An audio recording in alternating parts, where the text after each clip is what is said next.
Buonasera amici, e siamo di nuovo qui per cantare della bella musica classica napoletana.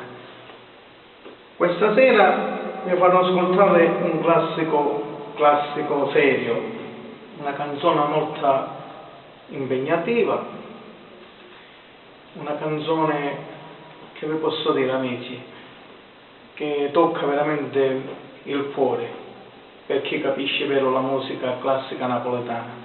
Di più questa canzone si addice agli amatori, quelli che proprio sono amatori della canzone classica napoletana. Ascoltate questa canzone, amaramente ascoltane. Buon ascolto.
Grazie amici, vi auguro una bella serata e spero che con queste canzoni, quando li vedete su YouTube, sono di gradimento e vi divertite, va bene? Ringrazio sempre tutti gli amici che mi mandano messaggi da quando metto queste belle canzoni, che io non le chiamo belle canzoni, le chiamo quadri d'autori, perché sono canzoni proprio d'autore.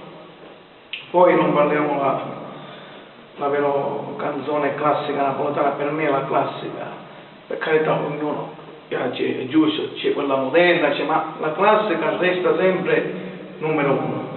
Va bene, vi saluto e ci risentiremo con altre belle canzoni, va bene? Vi auguro una buona domenica a tutti, perché oggi è domenica. Infatti io sto uscendo perché qua a Caltanissetta oggi che è domenica c'è una bella festa. Fanno il Signore delle Palme, esce verso le 7.